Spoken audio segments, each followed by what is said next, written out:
Aku ingin mencintaimu dengan sederhana. Nah, ini masih muncul tanda tanya kan, kemudian di lirik selanjutnya dilanjutkan oleh Almarhum Sabardi dalam puisinya itu seperti awan kepada hujan yang menjadikannya tiada. Jadi Dosen nyentri. Bismillahirrahmanirrahim. Assalamualaikum warahmatullahi wabarakatuh. Jumpa lagi dengan saya Ahmad Fatoni di kanal Dosen Nyentri. Oke, pada video kali ini saya mau menyampaikan terkait teori sastra. Di pertemuan sebelumnya atau di video sebelumnya saya sudah membahas kontrak kuliahnya ya, apa-apa sebagai pedoman di mata kuliah ini.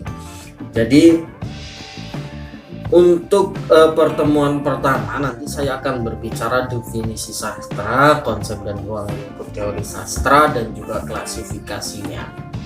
Jadi semacam itu ya. Kalau masalah definisi itu seperti ini ya. Jadi dalam bahasa-bahasa barat istilah sastra secara etimologis ini diturunkan dari bahasa Latin literatur ya, literature. Litera itu huruf atau karya tulis. Lah kalau literature sendiri ini adalah bacaan-bacaan, jadi semacam itu ya. Kalau dari bahasa Indonesia ini susastra berawal dari bahasa Sanskerta su, itu artinya baik atau indah. Kemudian sastra ini ditentukan juga dari bahasa Sanskerta berupa petunjuk atau instruksi. Jadi kesusastraan ini sesuatu yang indah tetapi bisa memberi petunjuk atau arahan ya. Jadi secara definisinya seperti itu kesusastraan ya, susastra itu ya.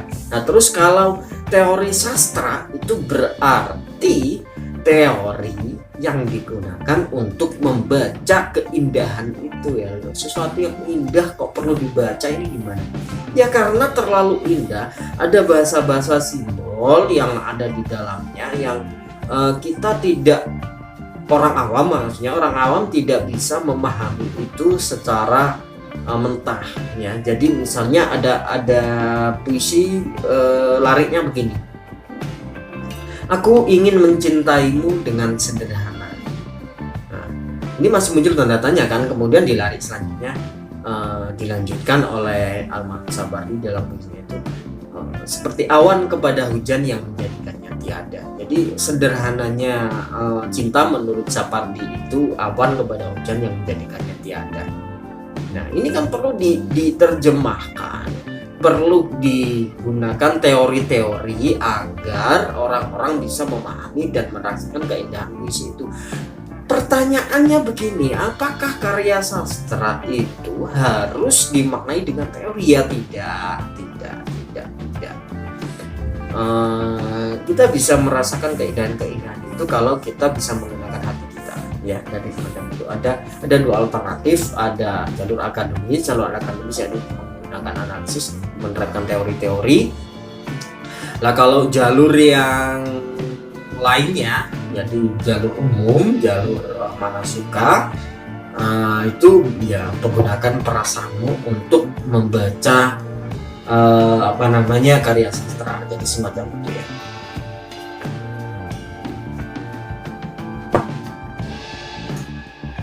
Jadi tidak harus karya sastra itu dibaca dengan teori ya. Pada abad ke-18 ya,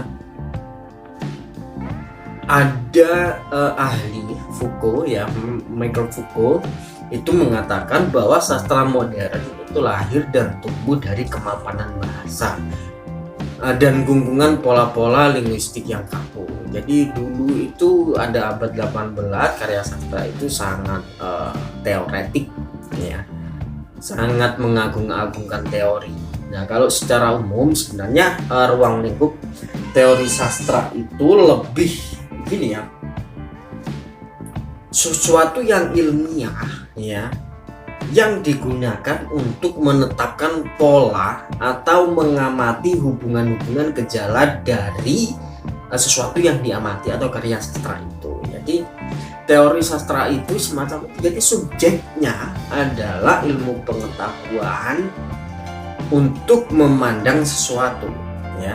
Jadi konsepnya hukum-hukum umum suatu objek ilmu pengetahuan dari suatu titik pandang tertentu. Jadi semacam satu karya nanti ada sosiologi sastra, berarti memandang karya sastra dari hanya unsur sosialnya. Kemudian psikologi sastra, teori yang memandang karya sastra hanya pada aspek psikologi sastra. Kemudian antropologi memandang karya sastra hanya pada unsur antropologinya saja, ya. Jadi semacam itu. Banyak sekali teori kalau membandingkan karya sastra dengan karya sastra, berarti ada sastra bandingan.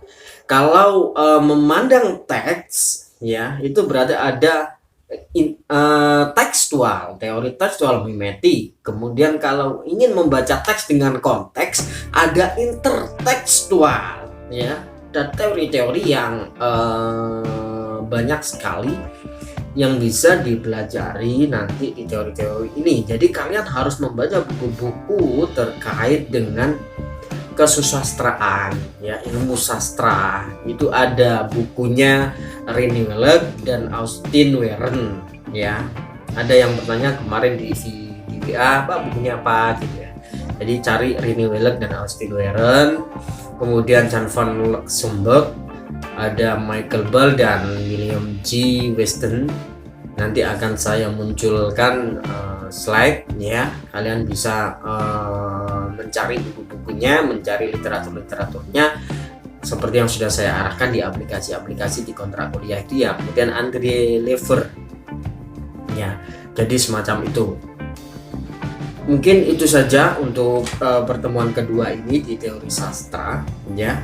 Sebagai rujukan-rujukannya nanti kalian bisa mencari buku-buku itu dan mulai membacanya. Pasti akan merasa kebingungan, bahkan sampai saat ini ketika saya membaca literatur babon saya tetap merasa kebingungan. Jadi itu hal yang wajar, kita harus terus belajar agar kita bisa semakin memperkuat keilmuan kita. Oke, cukup sekian dari saya akhiri. Wassalamualaikum warahmatullahi wabarakatuh. Sampai jumpa lagi dengan saya Ahmad Fatoni di kanal Dosen Nyentrik.